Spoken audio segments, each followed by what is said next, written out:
university representatives and high school counselors as well. And while this is from more of a university perspective, having counselors in the room is going to be very helpful as well when we do some of the conversation at the end of the session as well. But let's go ahead and get started. I neglected to introduce myself. My name is Vicki Seafelt West, and I'm the Associate Director for International Admissions in Undergraduate Admissions at Ohio University. And I'll let my colleagues introduce themselves.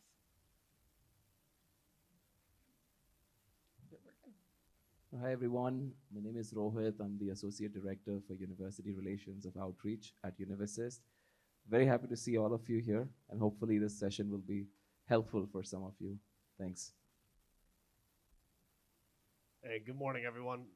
My name is Andrew Kupek. I'm the Associate Director of International Admission here at Bryant University. It's so nice to be here in person with all of you, and thanks for joining us bright and early. Okay, so just to give you kind of an idea of what we're going to do here today, start out looking a little bit kind of the good old days, what things were like pre-COVID. And I know we've got a couple of new folks who are just entering into the field of international recruitment. So you might be interested to see what this looked like versus what we're at right now. But, pre-COVID, it was very much a high touch, literally, kind of an environment. And I just noticed this morning. Rohit played a nice little sly one on me there. The in-person recruitment, that's actually me there session. I noticed it this morning. I was like, wait a minute. But at any rate, so we were doing the in-person recruitment, going to countries, traveling internationally, shaking hands everywhere. We love our airline lounges for those of us who have traveled extensively over the years, and gathering our hotel points and all of those kinds of things. So that was all life pre-COVID. And now we're, dealing with things as COVID has become much more a part of normal everyday life, dare I say. But at first that was meant moving things to online and virtual platforms. Masking up wherever you went, whether it was in the schools or, in your office place and things like that. Getting used to doing virtual presentations and fairs in the middle of the night so that you could accommodate for the students that were on the other side of the world from where you were, and you could reach them where they were at. And then, even a little bit more recently, dealing with student visa issues. And, I know that that's even a hard point for a lot of us yet for this fall semester, with students not being able to get their visas in time to start. So those are some of the things that we've been dealing with, more recently since we've gone through COVID. But what we wanted to do here this morning was really just kind of reflect a little bit and give you also some data to look at. And so what we want to do is look at the what, when, where, and how. What does international recruitment look like in the future? When are other institutions planning to travel again, if they haven't already started to? Where are other institutions planning to travel, and how can institutions continue to engage students? So those are some of the different things that we're going to be looking at here this morning. And to jump in right away, we're going to start out with some of that data. So I'm going to hand things off to Rohit.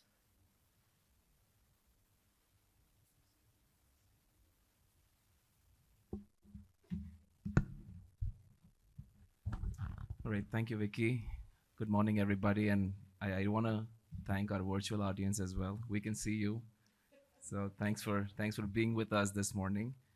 But yeah, as Vicki mentioned, hopefully this session will be about reflection, about seeing whether we're doing the right thing, whether we need to change some strategy. That's what really it's going to be about. At Unisys, we do conduct a survey with universities every year. So this is a relatively old survey, but at least gives you a perspective of what your peer institutions might be thinking of. So that's what it's going to be about. And then, like I said, we did conduct this survey right after IC3 last year. We had almost about 110 respondents for this survey from 8 countries. For all our university folks here, this is very heavy US. So please forgive us, all the Canadians and all the other institutions in the room, but majority of the respondents were from the US, so please take all the data with a pinch of salt. Sorry,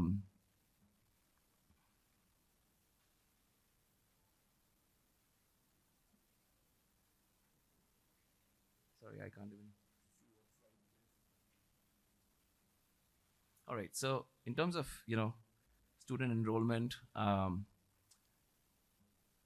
most of the institutions have reported higher enrollments.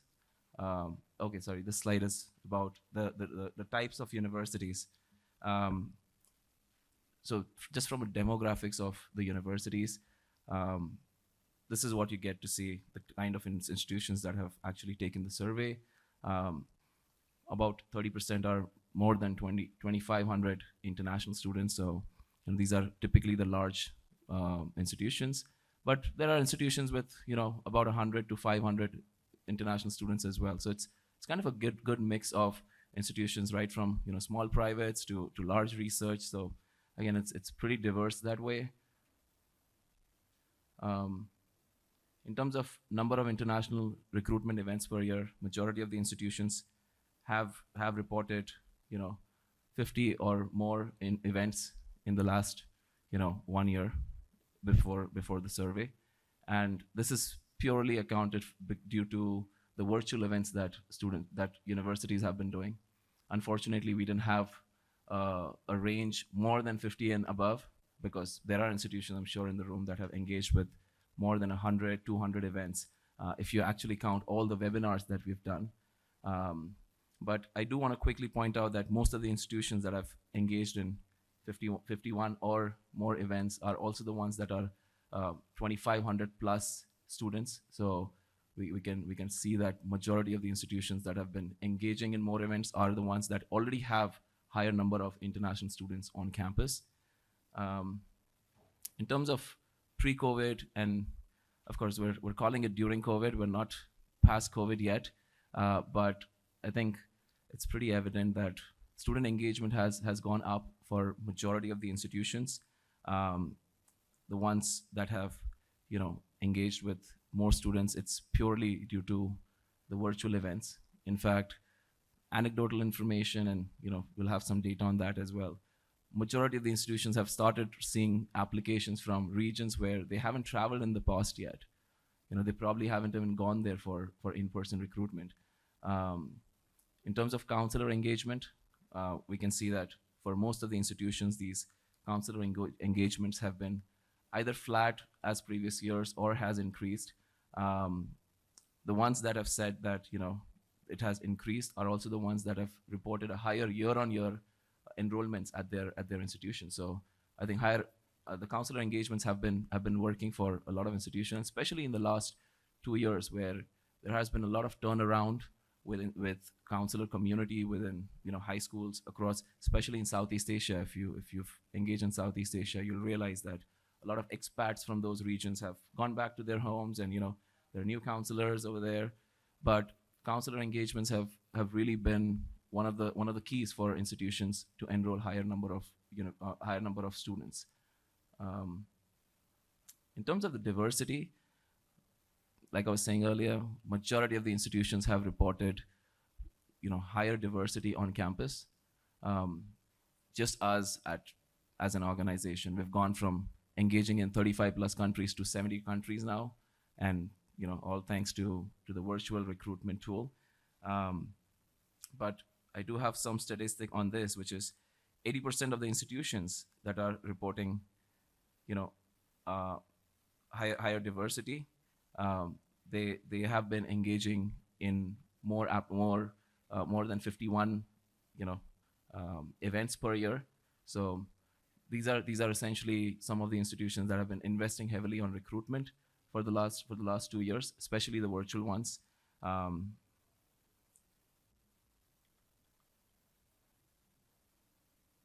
In terms of the undergraduate enrollment trend, most of the institutions have reported a positive trend, and this is again during COVID that we're talking about. The ones that have reported positive growth, mostly are the ones that are 2,500 plus students. About 70% of those are the ones that have, that have more than 2,500 plus students on campus, which are international students. Budgets, in terms of budgets, most of the institutions have either reported a flat budget as previous years, or it has declined for majority of them. Only 8% of the institutions from the US, of the ones that have reported, increased budgets, you only have 8%. So majority of them have reported flat budgets, and which has been pretty evident in the last 2 years. Anecdotal information, again, just with our conversations with some of the institutions, their budgets have actually been cut down to what they were pre-COVID, despite the fact that enrollments have been higher in the last 2 years at a lot of institutions. So that's what a lot of institutions are experiencing right now with budgets also. So just something to think of.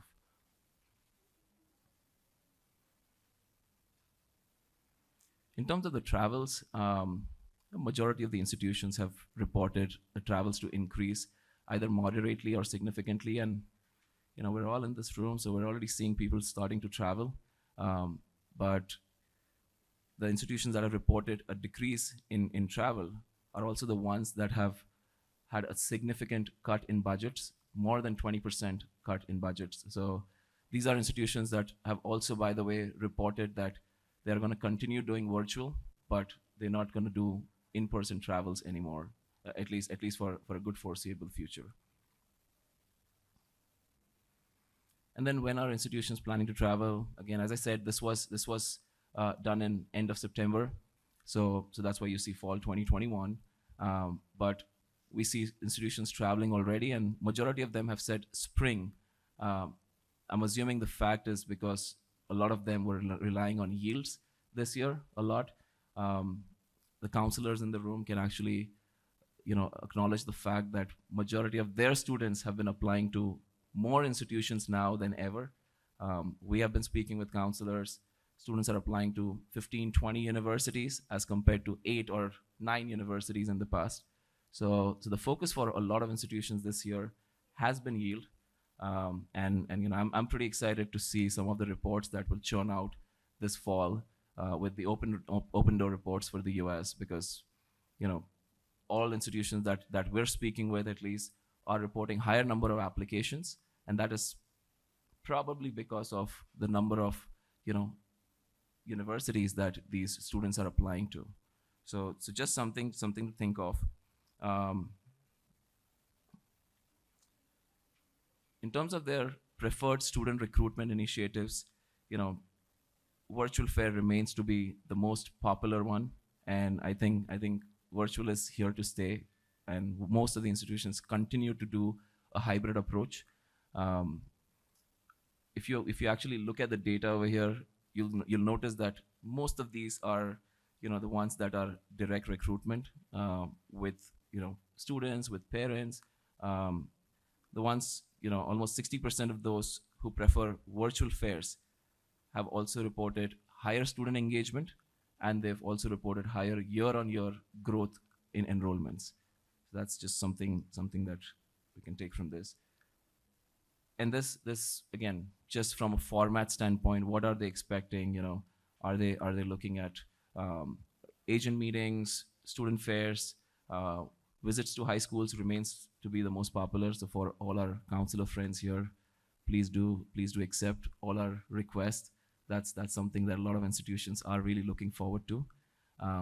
But this is the place where you'll see visits to high schools, student fairs. We've got meeting with high school counselors, yield events, all of these direct face-to-face recruitment opportunities with high school with students. Less reliance on agents, less reliance on some of the other factors, but I think most of the institutions are really looking for direct recruitment at this moment from this survey particularly. And then in terms of the high priority regions for the next 12 months, Asia overall remains to be the most priority region for institutions, followed by Middle East and Africa. Africa has grown, pretty interestingly for a lot of institutions in these last 1 year. How many of us have started seeing applications from Nigeria, from Ghana, and some of those places where we haven't really recruited? So a lot of institutions are seeing that change, and I think that's particularly because of the virtual recruitment that they've been doing in those regions. And then just in terms of the country interest, India remains to be the most popular. This has changed very recently. It was always China, but in the last 2 years, this has changed. India is now the focus for pretty much all the institutions that are recruiting.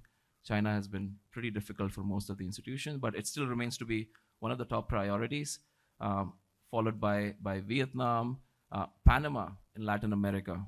It might be pretty low on the number of interests, but on a scale of 1 to 10, it's pretty high for a lot of institutions. You've got US also over here, and this is particularly for US institutions. I believe this is mainly for students who are in country in the US, international students within the country, or transfer students. A lot of us have been relying on transfer students. So US also is, although it's not a lot of people, but it's again something that a lot of institutions are relying on. So again, just to quickly summarize this, most of the institutions are continuing to do virtual recruitment, and hybrid is really the key for a lot of institutions. And India is currently going to be one of the top priorities for universities to recruit. And we'll get back to some more specifics on what are we seeing from the future, and what are we really expecting from future recruitment. But it's just to give you a perspective on what some of your peers are thinking in the industry, where you stand right now with some of these institutions that have been reporting these statistics. But at this point, I'm going to hand it over to Vicky to walk you through some of the things that have been happening at Ohio University, and we'll keep some time for questions later. Over to you. Close this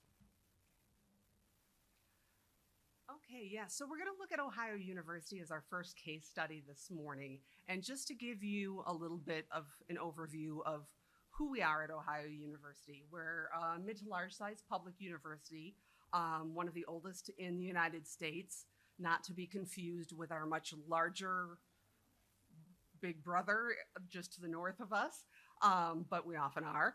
But at any rate, we offer about 250 different undergraduate programs of study. Our international student numbers had been declining pre-COVID for a number of different reasons, a lot of them having to do with China. So that's kind of just a little bit about what was going on with us. But pre-COVID, we were kind of in our usual, almost a rut, I would say, in terms of what we were doing. So we did the usual in-person events and interactions in our primary markets, but our primary markets were very limited by where we could afford to travel, how many people we had that we could send out to travel, and we do have a small staff in our office in Athens. When we're fully staffed, there are 2 of us. Right now, there's me. And we also do work with agents at Ohio University. We don't have a very large agent network, but they were producing for us to a certain extent, and we were relying on them in a couple of different key markets. We also do have an active student ambassador organization.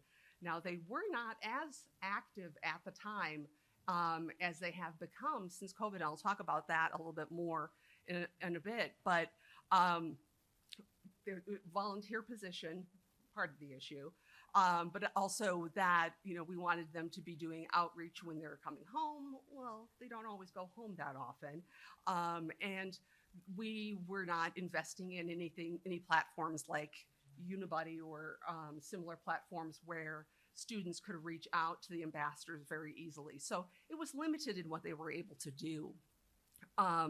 One big hole in our recruitment strategy was digital marketing. And that's something, that really reared its head most definitely during COVID that we really had to start thinking about. But that's something that we were really lacking in. And just pre-COVID, we were starting to really experiment with in-country representation. So in 2016, we had brought on 2 representatives in China. 2018, we brought on 2 more, one specifically in Vietnam and one for to oversee the rest of Southeast Asia. And then in December of 2019, we brought on someone in India. Now, shout out to Prathamesh if he managed to sneak in when I wasn't looking. We've got an amazing person in India that you should try and meet if you can. But at any rate, we brought him on right before the pandemic. I came for one visit, started training him, and that was the end of travel. So it was really kind of an interesting situation that we were dealing with there. Okay, now comes COVID.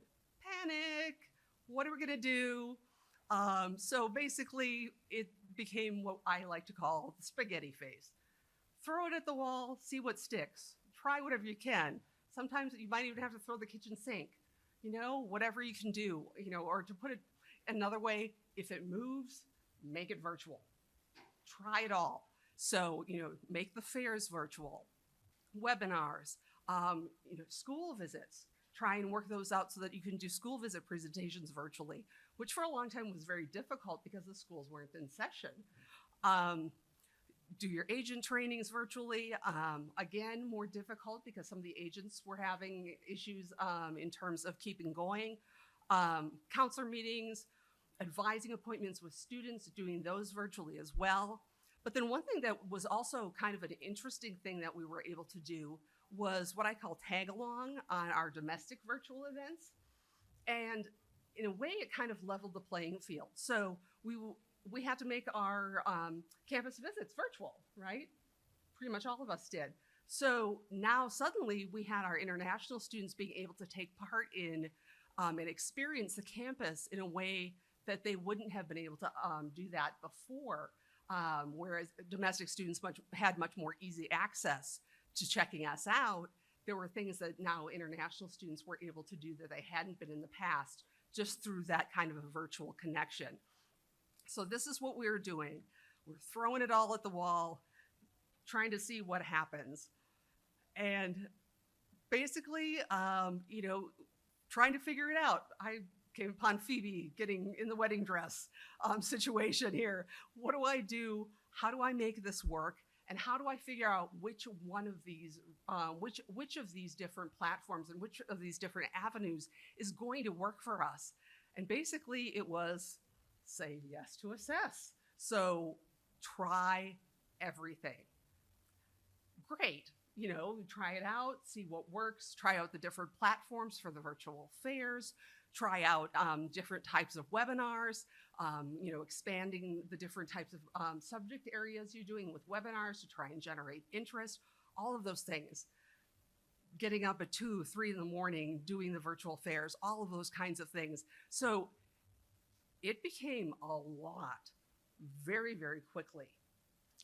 Having to deal with all of these different changes that were going on. And it's not like being on the road isn't a grueling thing, but this was grueling in a different way, right? It was because it was all brand new, and we were just trying to get it all figured out and figure out the lay of the land, what will work.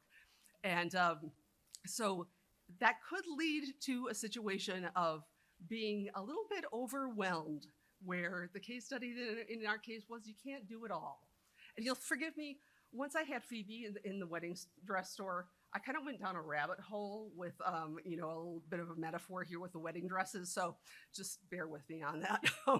But basically, it came to a point where I had to be able to admit that no matter how much I was able to accomplish, how many different things I was able to do, that's not sustainable over a long period of time. And over the course of the last 2.5 years, things have really kind of regulated themselves out. Didn't end up eloping and running far away, although I kind of thought that would be nice at some points, just to get out. But really, it came down to figuring out what are those most important things, what's going to really work for our particular institution, because it's going to be different from institution to institution. So it was really coming to that realization that you have to be able to keep this as a sustainable type of work as well. So in terms of the results that we saw, it was really quite surprising. I did not get what I expected in that first fall of COVID. At the time, I had in-country representatives. So with the in-country representatives we had, in addition to our in-office staff, we were able to conduct more than 400 virtual events during the 21-22 academic year. So we did do quite a lot, which is why I say you need to look at sustainability over time, because I don't think that's very sustainable. But that did result in an 85% in undergraduate international applications over our pre-pandemic numbers. As Rohit talked about earlier, we're starting to see applications coming in from places that we have not traveled before, because suddenly we have access through virtual means to territories that we might not have been able to afford to travel to. There might have been safety and issues and things like that, but suddenly we're getting applications from those regions. And then we also saw a really sharp increase in applications for our spring semester. And I'm still trying to figure out exactly how that plays out, because normally we are very much a fall enrollment kind of a institution, but we started seeing more and more looking at the spring as well. So that was kind of interesting. But in all, our fall 2021 international enrollment at the undergraduate level exceeded our pre-pandemic numbers by 28%. So I was pleasantly surprised, but exhausted.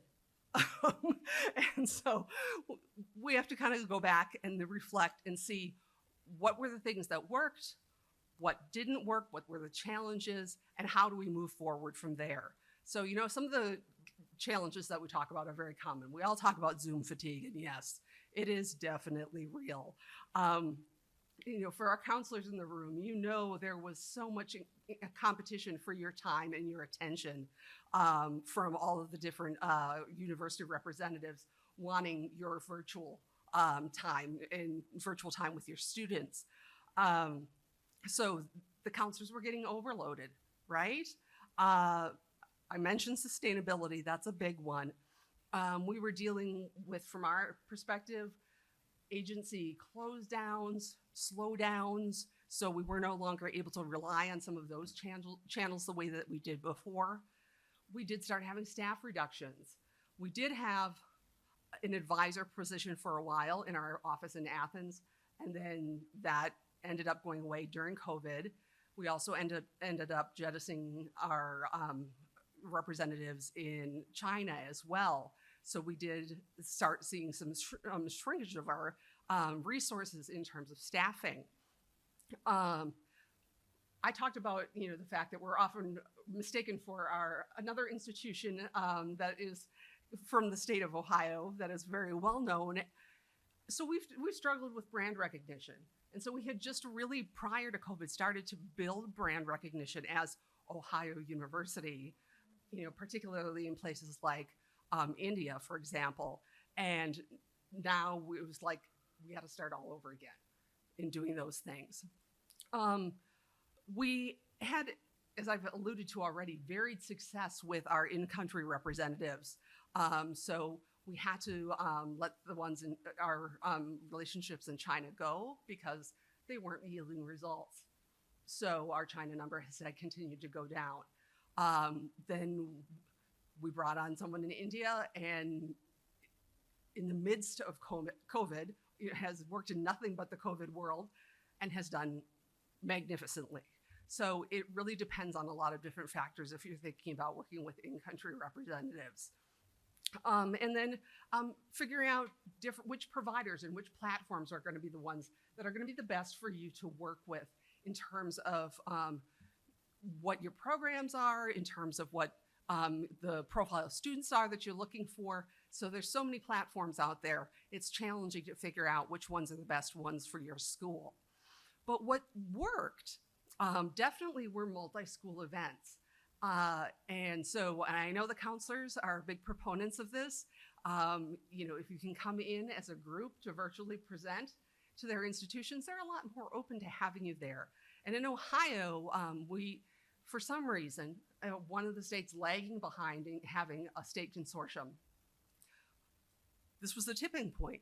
We at least got a group of the public institutions together and started working together on doing group presentations for Education in USA offices on Ohio as a study destination and things like that. That turned out to work very well, and it's something that we're going to continue doing both virtually and hopefully in person with that group. We started targeting our webinars a lot more. You can only do your general info session so many times for the same audiences. And they feel like they're hearing the same thing because you're like, please, not again.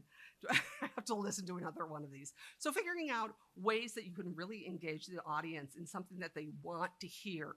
One of the ways we do that, I have done a little bit further involving faculty and staff. So bringing in your campus experts in things like, okay, so what's housing like on campus? Let's bring in the housing ambassadors and talk about that. Let's bring in a current student to talk about what their experience was like in the residence halls. Let's bring in a professor to talk about their field of study that might be a hot topic. We've got a brand new esports arena, so let's do a feature on that. All of those kinds of things. But what was hard about that also was a challenge because it means that you're constantly generating new material.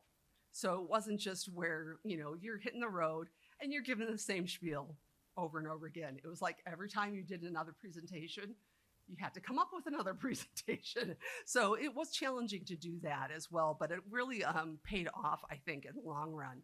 We did tweak our communication plan as well. We had been going with a much more, I would say, robotic. We use Slate at Ohio University. I think it's a fantastic platform. And we're sending most of our communications via Slate. And so they were very branded emails and did not necessarily look particularly individualized. Change that. We went to sending some more plain text emails that were coming directly from the counselors and advisors in the office. And the open rates for those were a lot higher. So students were looking for more of those kind of direct contact methods as opposed to something where they were just feeling like you were being marketed at, basically. We did rely less on our agents and more on our in-country representatives where that was working out. We did become a little bit more flexible in our admission policies as well, in terms of being able to be flexible with deadlines, be a little bit more flexible in what we will take as far as transcripts for admission purposes and things like that. And then we also expanded our reach, like pretty much everyone did. So we've got the applications coming in from Ghana. We've got applications coming in from Nigeria and Ethiopia and Uzbekistan and places that we have just not gone before. So those are some of the things that really worked well for us. So looking ahead, sorry, we've got wedding theme again.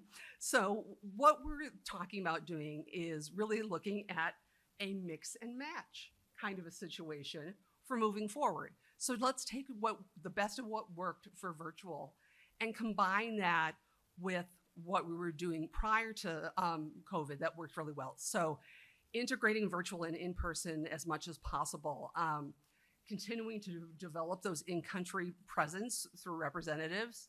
We're doing some adjustment of our target markets based on things that we've learned through COVID. So to accommodate some of the COVID after effects, where there may have been massive effects on the economy of certain countries that had previously been primary markets for us.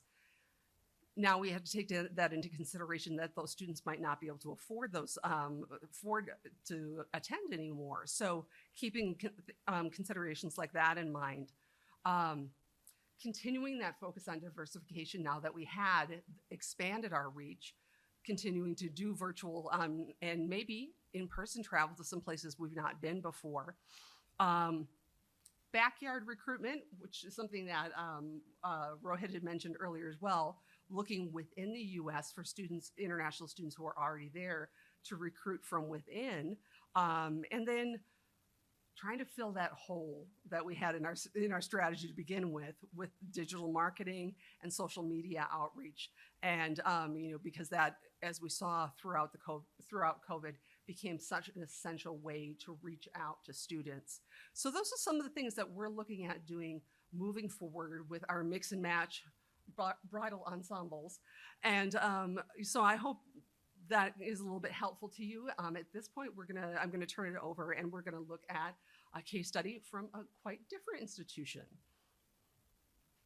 There we go.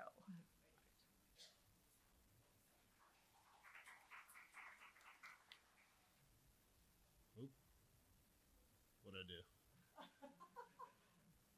All right, well, here's the session I can talk through. Do you know, can you switch that back or? I'll start. So, as Vicky said, Bryan is a very different institution, right? So the hope here is that perspectives from different schools will help for a conversation we can have quickly here, right? You can tell us what we're doing wrong, or maybe you'll relate more to Bryan University or Ohio University, depending on your perspective. Bryan's about 3,000 undergraduate students, 7 to 8% international population on the East Coast of the U.S., about an hour from Boston and 3 hours from New York City in the state of Rhode Island. Internationally, we certainly rely on the strength of the business program, some return on investment statistics, but we certainly struggle with brand recognition, staffing issues in terms of international support. And, part of the good thing about having this session is you can all help me figure out, how I'm going to balance in-person recruitment and virtual through the not only this upcoming cycle, but future cycles. And then prior to COVID, and even up until this point, we really don't have a true digital marketing presence internationally. We just hired a CMO, and some of that's going to change a little bit, but that's another challenge that we face.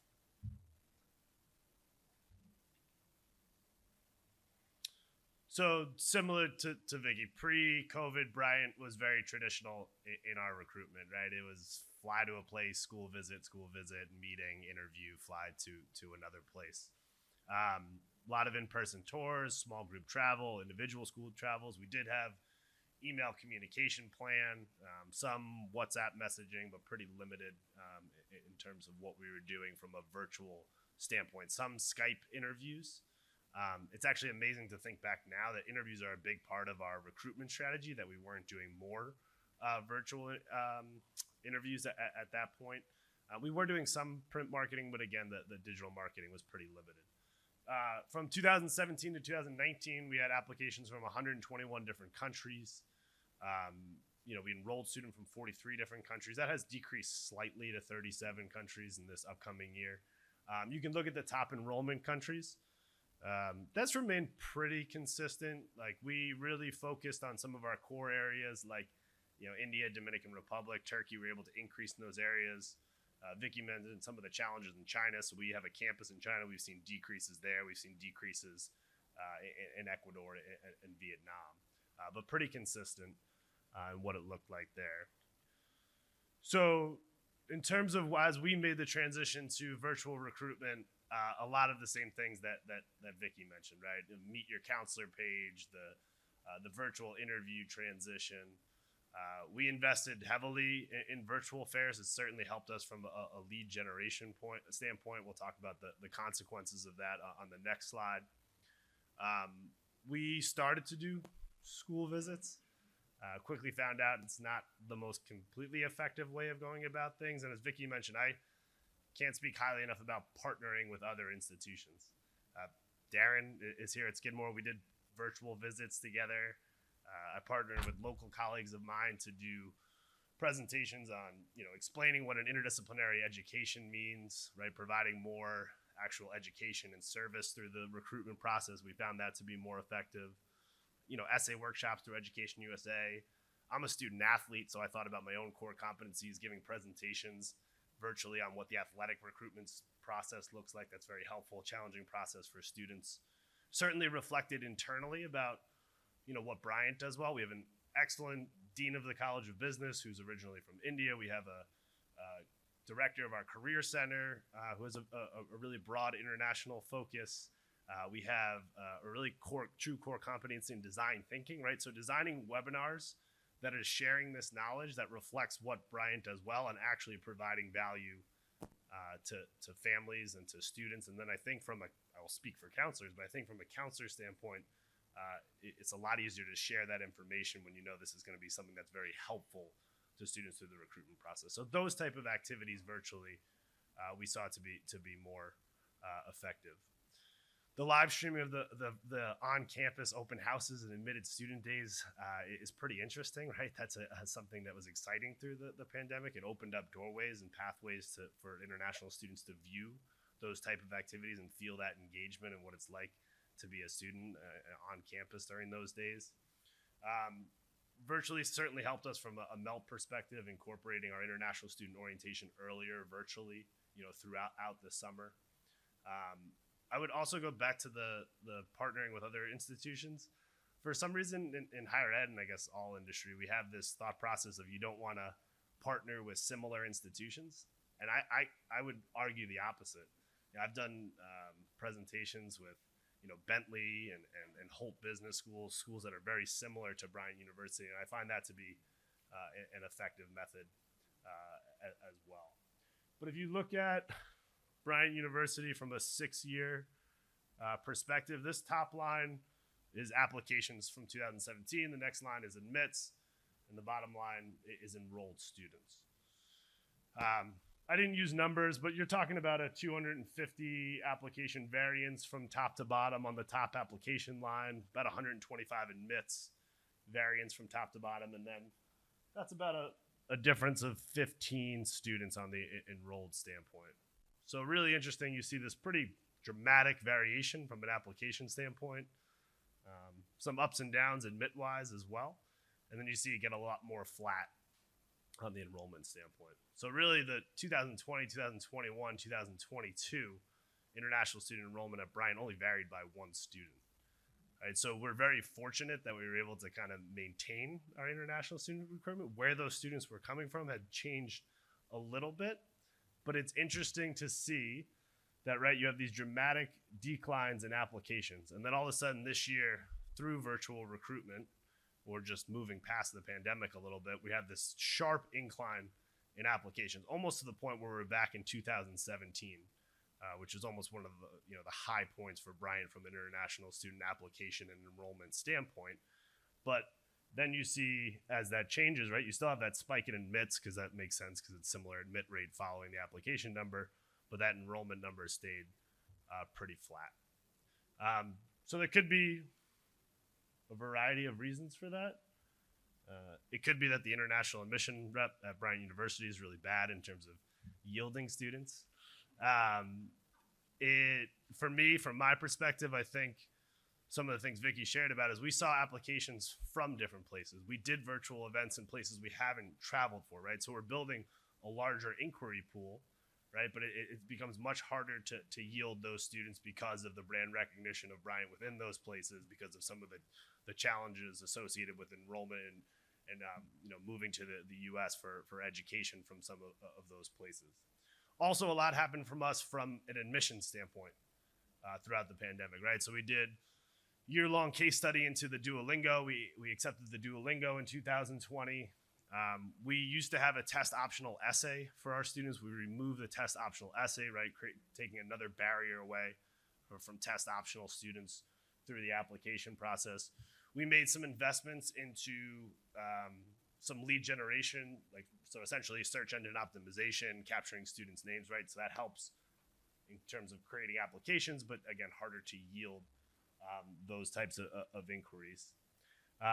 We also changed the scholarship scale slightly, but that's pretty typical in terms of the way that we're progressing. And I think from a digital standpoint, some of the virtual tour stuff, some of the faculty overviews, some of one of the most effective things is our students do Instagram takeovers, and they show a day in the life of a student, right? And I think that's one of the most authentic ways to show a campus, right? So that digital content certainly helps. But you can see how some of the changes in mission, some of the changes in recruitment change the application number, but ultimately, the way we're recruiting, the way we're building relationships with students in certain markets ended up with a pretty typical yield for Bryant.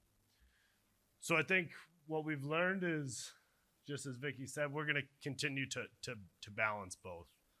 We're going to be more selective in terms of the virtual fairs that we're recruiting. We're going to be back in person, as you can see, in the markets that are extremely important to us. We added an in-country representative in China. We have the campus in China, so it's a little bit easier for us to do that. We're looking at adding and expanding the international team. Some certain transfer initiatives that we'll look at, and then continuing to do some of the live streaming and some of the specific webinars virtually will continue as part of our strategy moving forward. But we'd certainly like to hear from all of you what you're thinking and how you plan to move forward. And then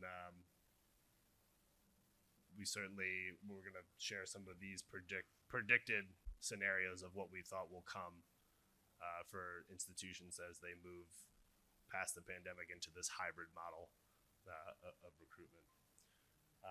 So did you want to share?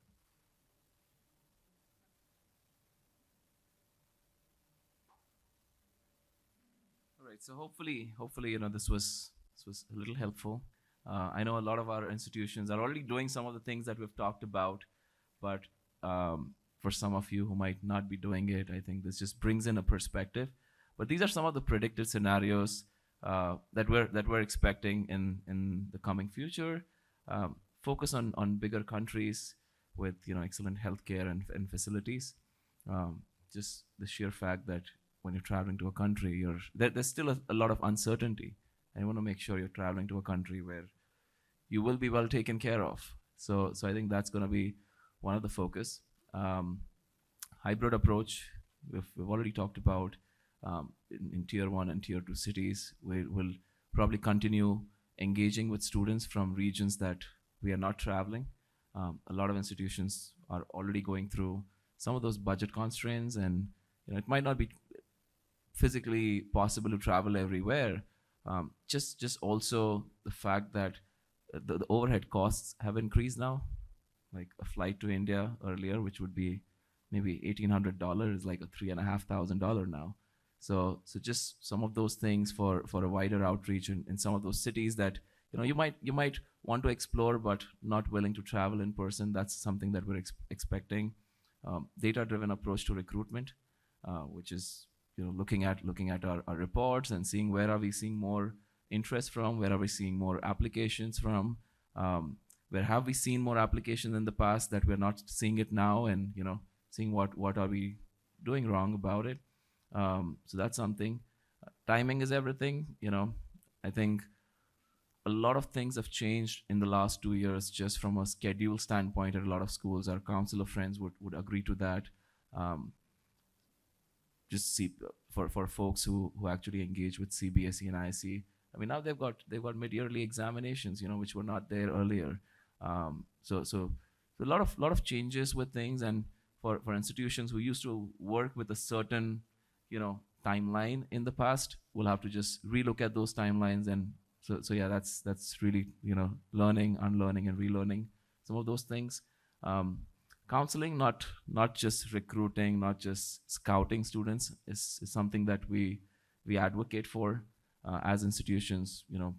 If you can help students and schools with counseling, that is something that will, the recruitment will be a byproduct of that counseling that you will do with those schools. A lot of our counselors have been asking for sessions on various topics. So again, just because you're not able to go and do a fair, but if you're able to just do a session, I think that will be great. So supporting them with resources, giving them access to faculty and staff through some of those webinars. I think that's something a lot of students would love to hear from your faculty, or from alumni, or from student workers, or student ambassadors who are just there. Um, School visits are definitely becoming very harder to plan. Counselors are flooded with requests. So all our friends here, if just in this last 2 weeks, we've had almost like 5 or 6 public holidays, and schools are really finding it difficult to cope up with academics, and it's difficult to get students out of the class, and being very selective with some of those things. um, Individual visits are not something that counselors are encouraging now. Group visits would be great. So, and counselors, please feel free to share your perspective with us. But it is definitely going to become harder to plan some of these school visits. um, Reliance on partners and service providers, I think that's something a lot of institutions will still continue to do, which is, when you go to a country, you have someone that you can rely on, just in case of a misfortune, or in some unforeseen situations. In country representation, we've already talked about it. A lot of institutions like India right now has probably, and this is just anecdotal information, we haven't done official research on that, but probably 400 plus institutions that already have an in-country rep in some sort. So that's something that a lot of institutions continue to rely on.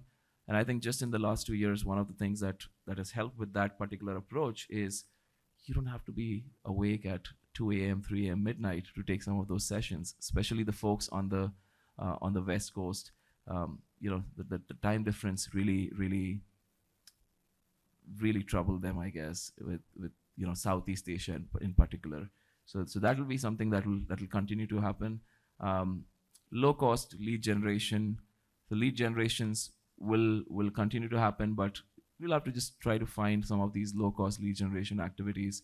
One of the things that we've been doing is supporting high schools to put together their own fairs. Group of high schools to do their own fairs. So we've done those in Latin America, we've done those in Qatar, we've done those in India, Southeast Asia, with the UWCs, across 18 campuses worldwide. So we've been helping them to put their own fairs together. And these are just, some of those low costs where you don't have to go to those fairs in person, but it's great lead generation exercise. You're going to get students details directly from the schools. So that's something that we will continue to see in the near future. And then opportunities to do some joint degrees or dual programs. There are a lot of institutions that engage in 2+2 programs with institutions in India. In Malaysia, you've got the ADTP programs, and so on. So that's something that will continue to happen. But these are just some of those things that we think right now. And if there's anything that we're missing, please do let us know. We'd love to hear from you. What you think about it? Where are we headed in terms of international recruitment? One of the things that is not there on the slide is staffing issues. A lot of institutions have been going through a lot of staffing issues in this last 1 year. There are institutions that have 80% of their staff which is less than 6 months old. So that's again an issue that a lot of institutions are facing. But do we have any other thoughts, anything that we might have missed and probably is working for you as an institution? Please feel free to share that with us. Vicky, Andrew, you guys want to add something to this? Yeah, I'd be really interested to know if there are any other institutions out there that have tried some things that we didn't mention, or maybe that we thought worked really well for us that didn't work well for you.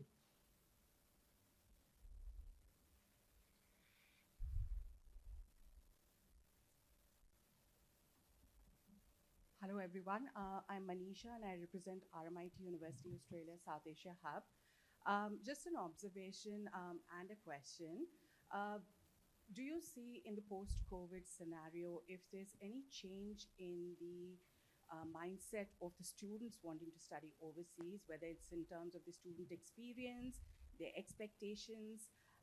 One of the things that we have observed is that students miss out on that face-to-face experience, and that has had a major impact in terms of our enrollments.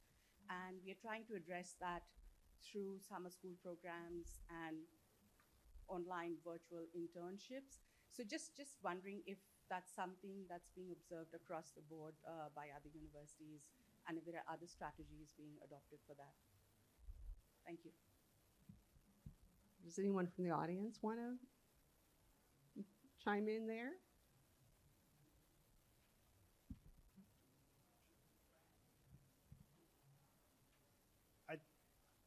I mean, I don't have anything to back this up in terms of data, but I do think a little bit of a shift in a mind change, because students were exposed to so much and so many different options through the pandemic, that I think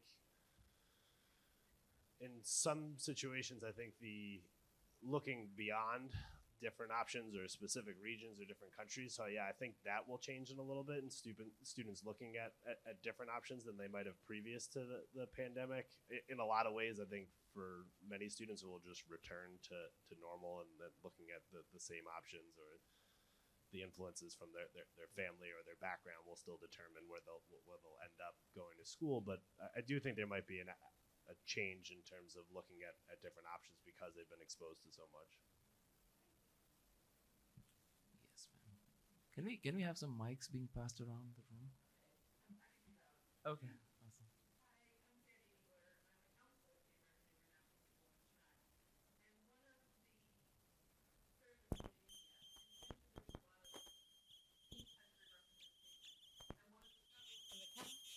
That I'm finding.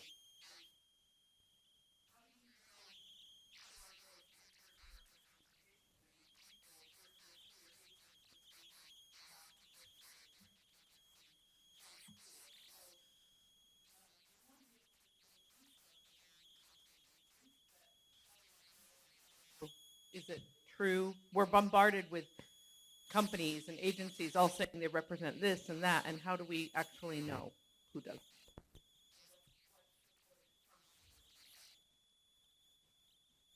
Couple things that I would throw in there is that making introductions to, making sure that you're getting introduced to the new in-country representative from, someone on campus. Sometimes the email is a giveaway as to whether or not they actually have at ohio.edu email or whatever the school may be.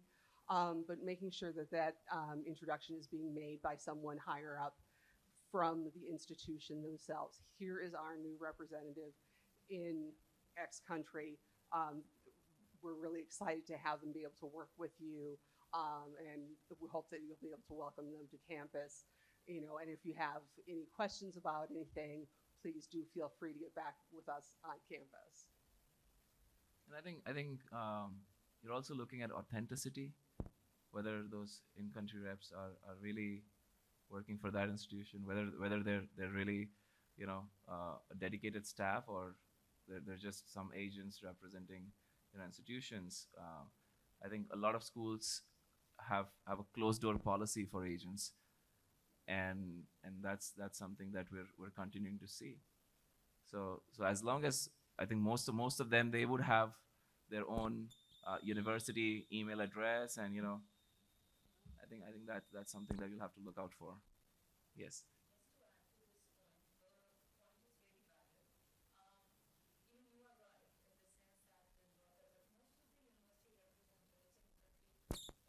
I'm loud enough. Where in-country staff usually would be having their own email IDs and would be reaching out. So there is a chance that somebody else is writing on the behalf, so they would be authentic. Just to add here for her, maybe platforms like this are easy to get, because suppose my university is already in touch with schools. So if there's an add-on in my team here in India, I would send out an email to all my contacts introducing the new member, but then there would be some people whom I've never been in touch with. How do I introduce them? So as of now, what my idea says is these kind of events help you connect better, because you wouldn't really know who's an add-on, and maybe they've shifted to somewhere else. So that's it. Yeah. Thank you. Hello, I'm Garima from Lakehead University, Canada. And I think majority of the universities have details of the local representative on the website also. So I think that's one of the authentic ways to check the details, I guess. Yeah. Thank you. And most of them will have the in-country reps listed on the university website. Great. Any other thoughts? Any questions? I know we're almost up, but happy to take any other question. Yes, ma'am.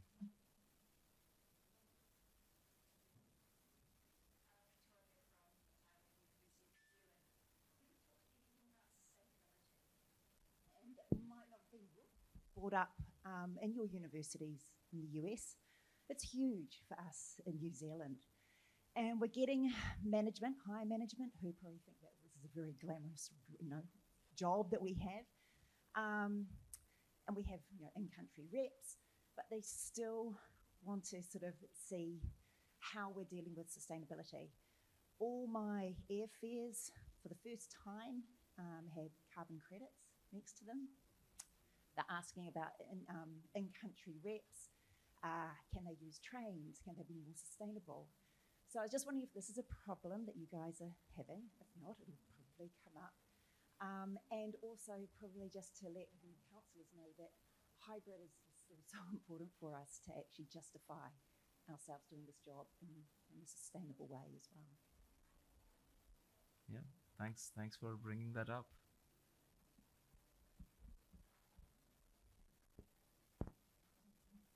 All right, thank you so much, everybody. If there are any questions, we'll be around for the next 2 days.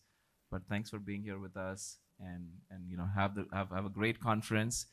Looking forward to connecting with all of you in the next 2 days. Thank you.